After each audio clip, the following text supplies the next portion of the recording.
Good morning. Not everybody watches the videos or does the videos in the morning, but yet that is the time that my body, for lack of a better word, shines. And something magical is happening. Literally, the sun is getting ready to kiss me. So I'm in a good mood. I hope you are too, regardless of what day, what time you're doing this. Maybe you're not actually even doing it. Maybe you've just tuned in and you're going to watch. How do we set up? This is going to be about 20 minutes, okay? And I have this trusty little light resistor band, but you could just as easily have a broomstick, believe it or not.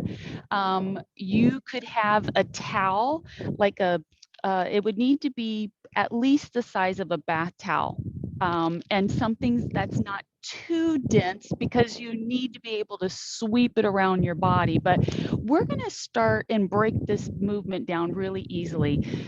There is something that I've become very aware of with people's shoulders.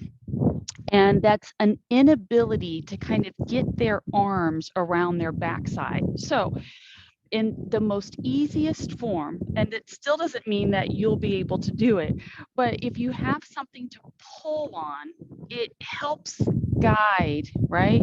And if you can't get your arms straight, you take it in segments, because we have to start training the shoulders how to free themselves up.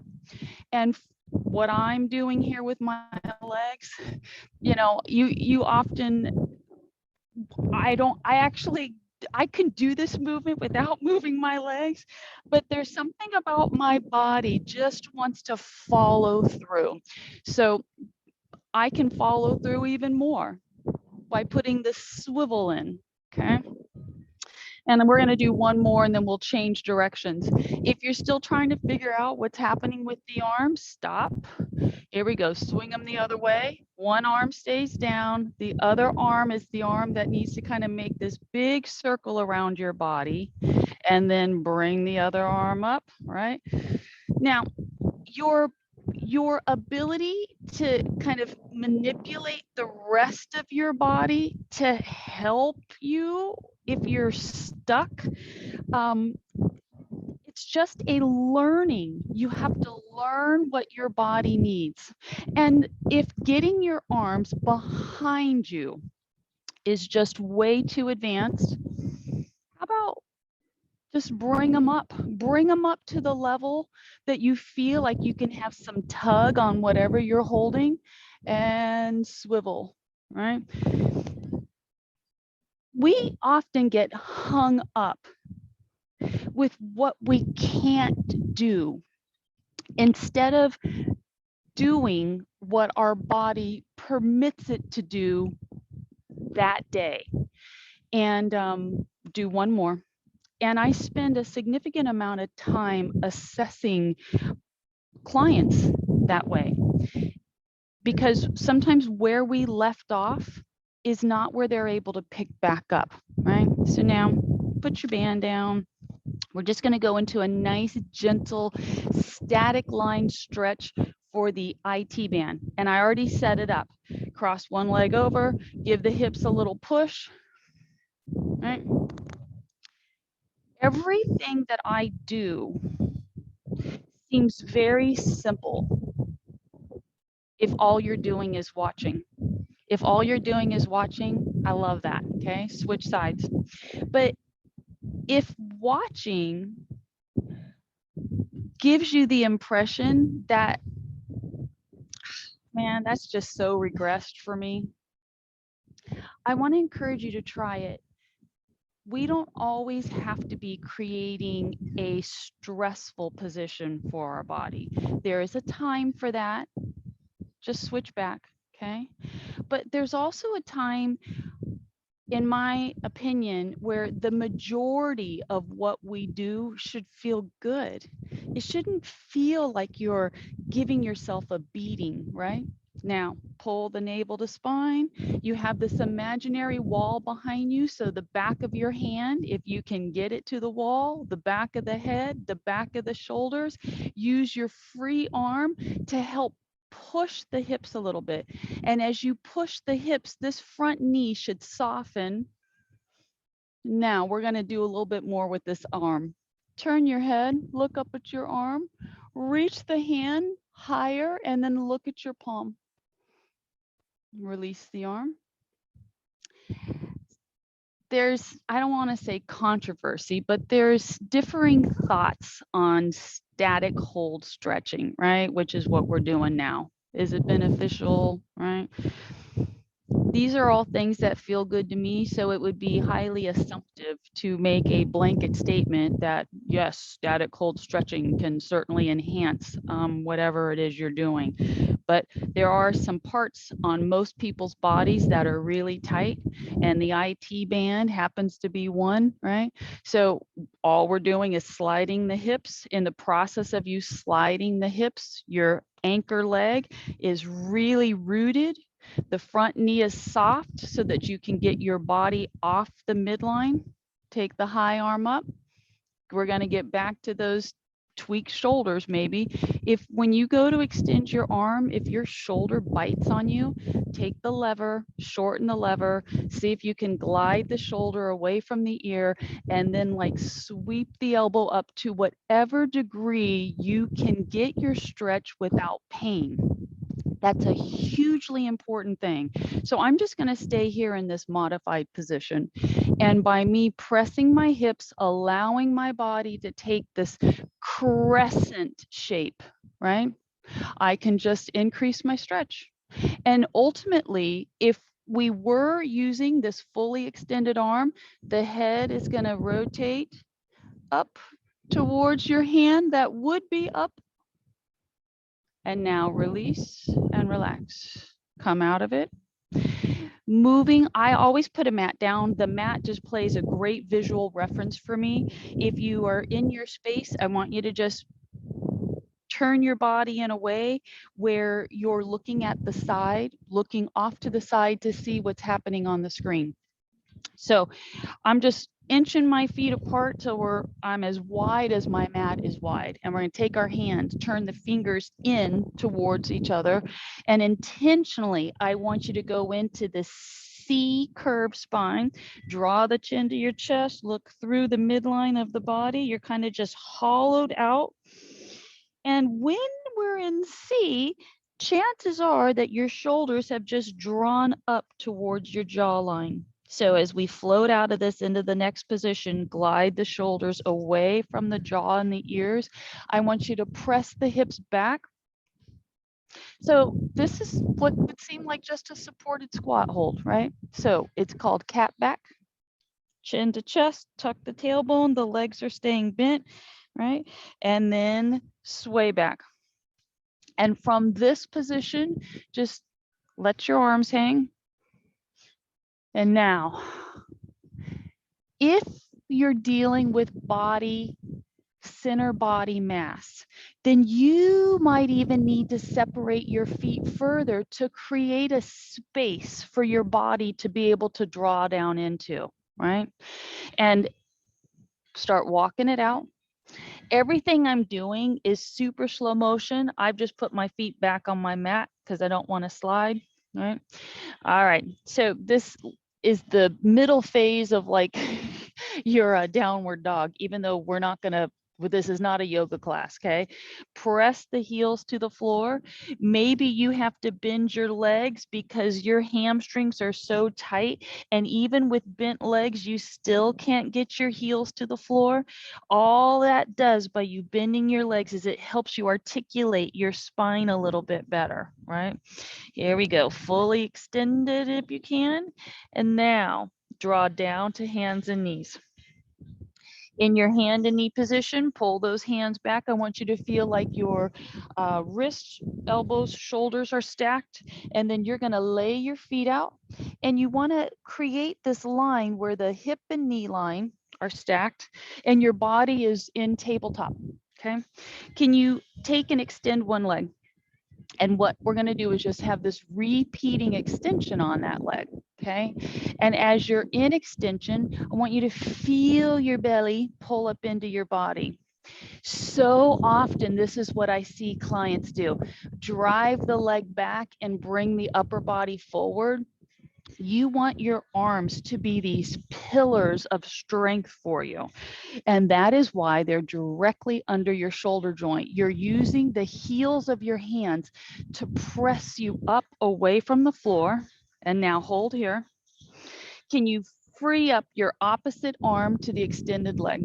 Okay, so here's where we're checking in. Go ahead and let yourself teeter totter. This might have happened naturally, okay? And if that's the case, your body's trying to figure out, oh, what muscles do I have to contract in order to stay solidly locked in here? Your back body line, square the hips up the best you can on your extended arm. Try to bring that arm up so the bicep and ear are aligned. Suck the belly up. There's a lot happening here. Hand comes down, knee comes down, go to leg number 2, just extend it out. Do a couple of presses. We're pressing back with the intention as if we're trying to push something out of our way. That's a really important finishing action for the leg because it recruits your derriere.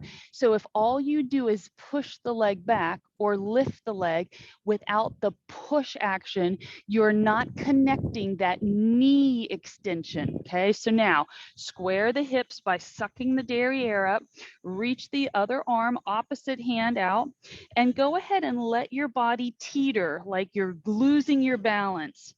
And now we're going to stabilize at neutral. Where is the arm that's forward reaching? If you don't have shoulder glitches, then I want you to try to raise the arm until your bicep and ear align. Lift the leg like someone's pulling that leg to extension. Suck the navel up and release. Now, try to keep the tops of the feet into as flat of a position as you can. And hopefully the environment that you're working out in has enough cushion for your knees. I'm going to go ahead and put my towel down just to reinforce cushion. It's if you have, we'll call it pressure points, right? So if you create an environment where you're trying to do an exercise or a stretch, but what you feel are these other things that are little annoyances, then it makes it really hard for your body to focus on what the primary position is. So give yourself enough cushion, shove the hips back, draw it forward.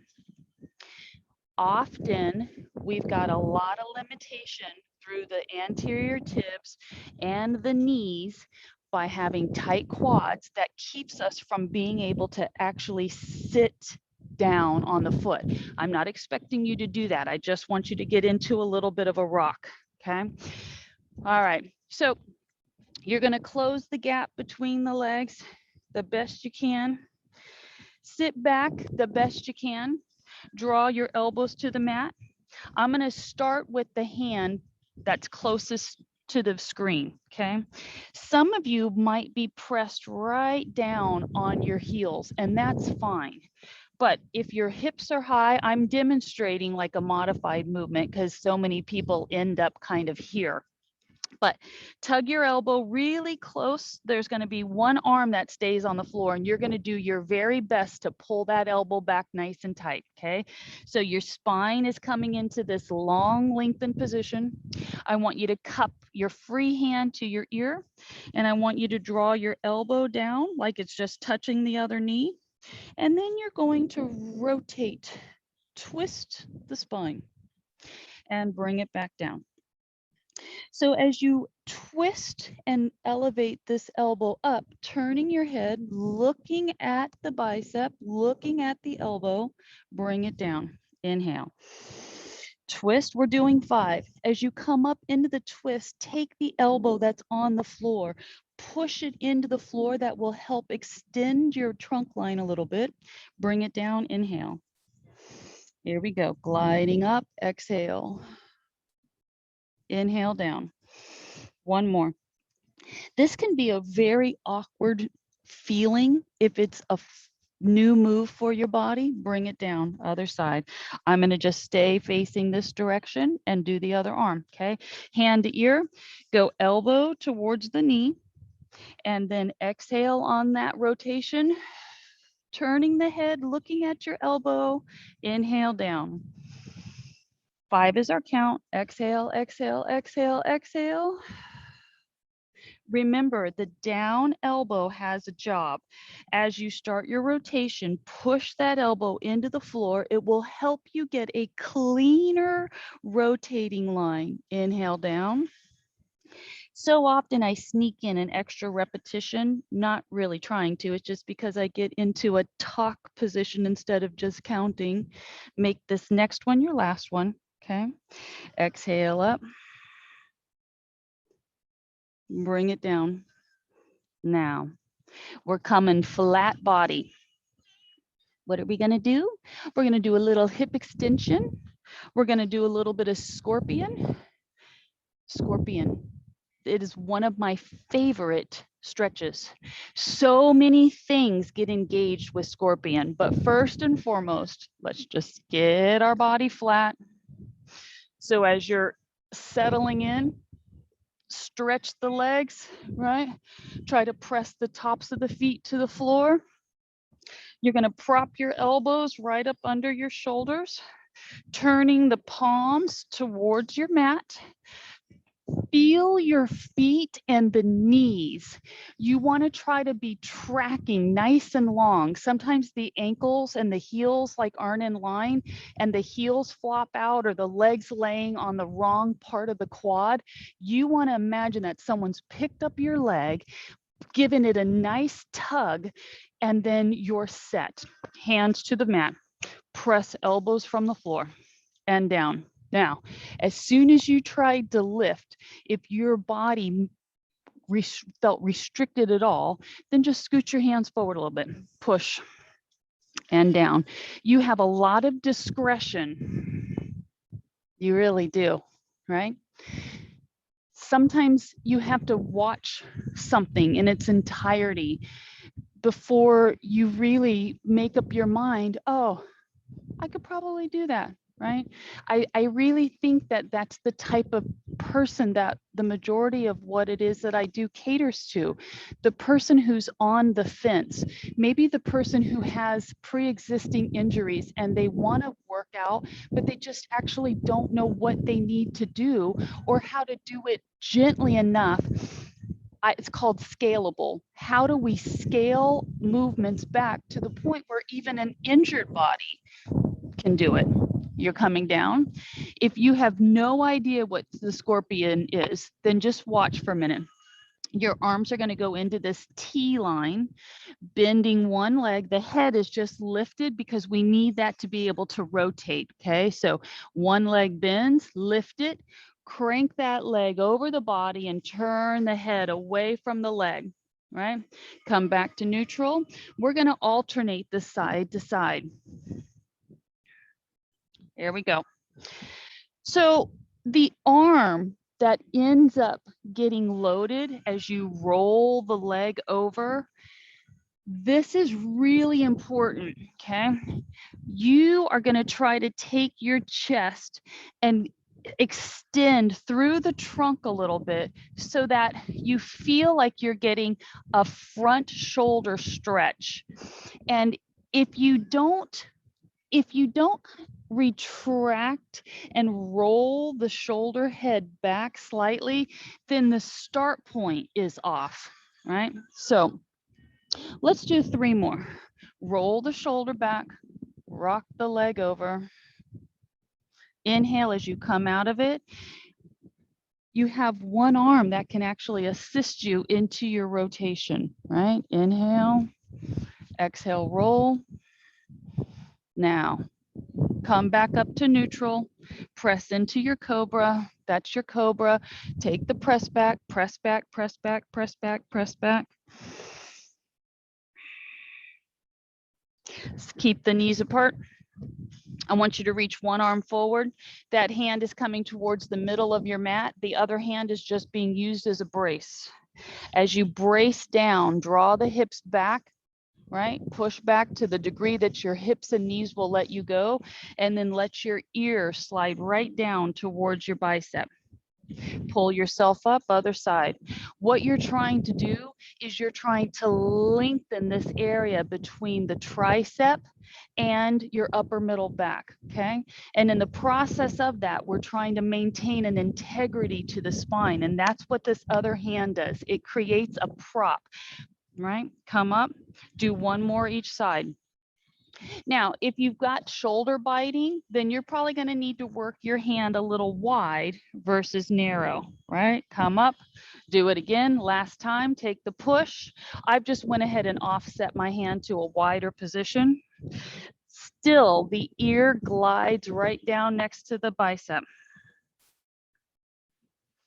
And release. So we're going to finish here. You're on your back. One more, and then we're finished, okay? Roll yourself back. Pull your knees to your chest. And just allow those legs to roll side to side. Nice flat back. So this is like a setup for phenomenal abdominals, but we're using it today as our stretch for our spine. Get your legs rolled to one side, hit the pause button, let the legs relax, let that shoulder open up. Hopefully you feel like your upper back is nice and flat to the floor. Switch the legs to the other side. Now, and just like that, you've had a solid 20 minutes of training, right? As you come out of it, you decide how slowly you're going to get yourself up and what version you're going to use for your up, right? Maybe you can't peel yourself up. Maybe it's downward dog you go back into, but whatever you do, do it with care. And as you go through the rest of your day, hopefully you have this great feeling about what your body just did for you. So I'm signing off and I'll see you next time.